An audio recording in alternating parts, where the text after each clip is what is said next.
Saturday Night Live. Studio 8H. New York City. November 12, 2016. For days after the election, Dave Chappelle is hosting. First time in 12 years. America is watching. Not the usual SNL audience. Everyone. Because everyone needs something that night. Distraction. Understanding. Permission to laugh. Something. Chappelle walks out for his monologue. The audience explodes. They need him. They trust him. If anyone can make sense of what just happened, it's Dave. Here's what happened. He talks for 11 minutes. About the election. About Trump. About America. And in the middle of that monologue, he says something that will define the next 9 years of his career. I'm going to give Trump a chance. And we, the historically disenfranchised, demand that he give us one too. The audience doesn't know how to react. Some people clap. Some people sit frozen. Because Dave Chappelle just said he's giving Donald Trump a chance. The man who just won an election that felt like a national emergency to half the country. Social media explodes immediately. How could Dave Chappelle say that? How could he, of all people, give Trump a chance? Doesn't he understand what Trump represents? Doesn't he see the danger? But here's what nobody understood in that moment. Chappelle wasn't endorsing Trump. He was doing something else. Something more complicated. He was trying to explain something about America that most people didn't want to hear. And he hasn't stopped explaining it since. 9 years. Multiple Netflix specials. 3 more SNL hosting gigs. Countless interviews. Dave Chappelle keeps coming back to Donald Trump. Not because he loves him. Not because he hates him. But because Trump represents something Chappelle thinks America needs to understand about itself. This is that story. The real reasons. The verified facts. The actual words Chappelle said when the cameras were rolling and when they weren't. 10 specific moments across 9 years that explain why one of America's greatest comedians won't stop talking about Donald Trump. Number 1. The Honest Liar. 2016, that same SNL monologue.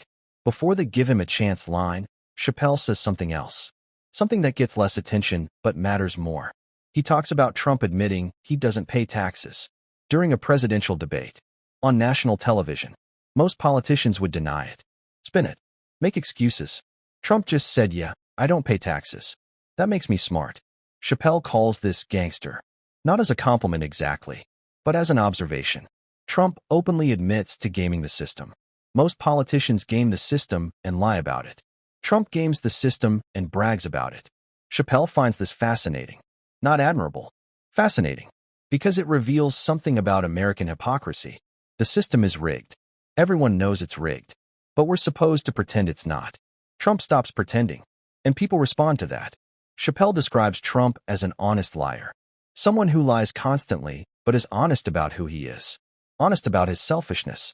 Honest about his hustle. Honest about playing the game to win. That transparency, Chappelle argues, resonates with people who feel lied to by everyone else. Number 2. Understanding poor whites. Dave Chappelle lives in Yellow Springs, Ohio. Small town. Rural. Not Hollywood. Not New York. Actual America where actual Trump voters live. In his 2022 SNL monologue, Chappelle talks about this directly. About why Trump appeals to poor white people. About how, living in Ohio, he gets it. He describes conversations with his neighbors. People who voted for Trump. Not because they're racist. Not because they're stupid. But because Trump speaks their language. Addresses their frustrations. Makes them feel seen. Chappelle doesn't agree with them politically. But he understands them personally. Because he lives among them. Talks to them. Listens to them.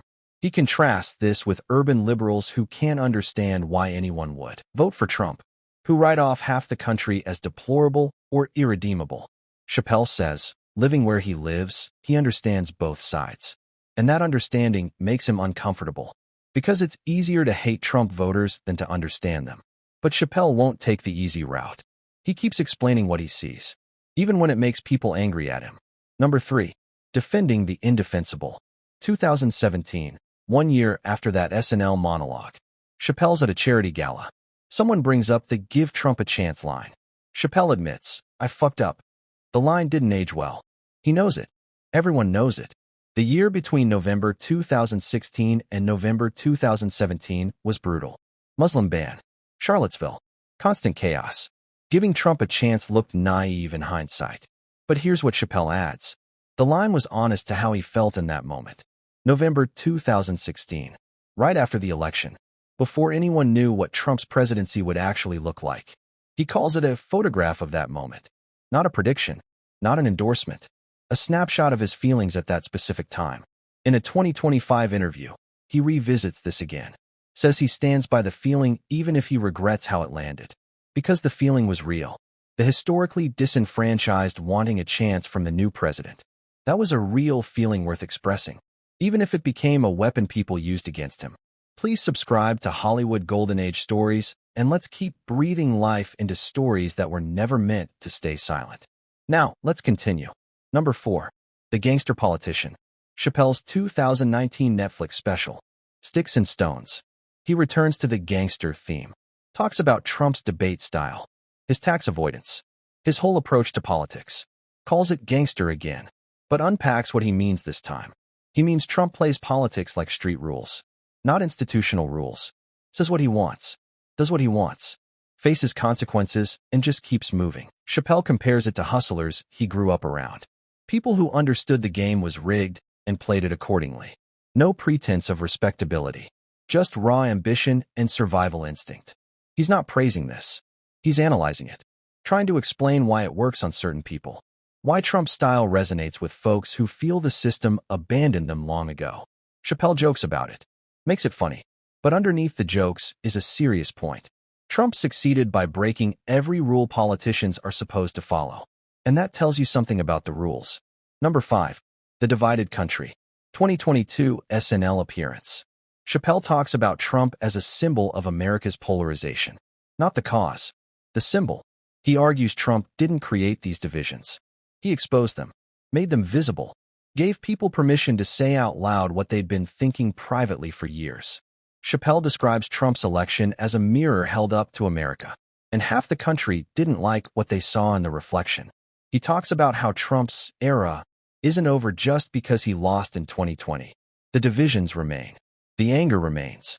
The fundamental disagreement about what America is and should be remains. And as long as those divisions remain, Chappelle argues, comedians like him have to keep talking about it. Keep trying to explain it. Keep trying to find the humor in it without dismissing the pain underneath. Number 6. The Regret. Multiple interviews between 2017 and 2020. Chappelle keeps getting asked about the "give Trump a chance" line. He keeps admitting it was a mistake. Keeps saying it didn't age well. Keeps acknowledging he underestimated how bad things would get. But he also uses it as material. Turns his own mistake into a bit. About political misjudgment. About trusting institutions. About wanting to believe in the possibility of change even when history suggests otherwise. In one interview, he says the line taught him something about hope, that sometimes hope is dangerous. Sometimes cynicism is more accurate. Sometimes the historically disenfranchised don't get a chance no matter who's president. That's a harder lesson than "give Trump a chance." That's the lesson he actually learned. Number 7. Political satire. Across multiple specials. Equanimity. The Bird Revelation. Sticks and Stones. Chappelle incorporates Trump into broader political satire. He compares Trump's election to an internet troll becoming president. Someone who understands new media and new anger in ways traditional politicians don't. He jokes about Trump's voter base, about elite hypocrisy, about celebrity and power dynamics. Trump becomes a vehicle for Chappelle to discuss larger themes about American culture. Not just Trump the man, Trump the phenomenon. What his success reveals about media, politics, race, class, and power. Chappelle treats Trump like a case study. Evidence of something larger happening in America. Something that didn't start with Trump and won't end with him. Number 8. Celebrity and Power. Equanimity Special. 2017. Chappelle talks about Trump's celebrity status. How being famous gave him power that politics alone never could. He connects this to his own experience with celebrity. The pressure, the expectations, the way people project onto you. He compares Trump's voter base to his own fans. People who feel they know you because they've seen you on screen. Who feel betrayed when you don't match their image of who you're supposed to be. He talks about Hollywood's reaction to Trump. The shock that a reality TV star could become president. The arrogance of thinking entertainment and politics were separate worlds.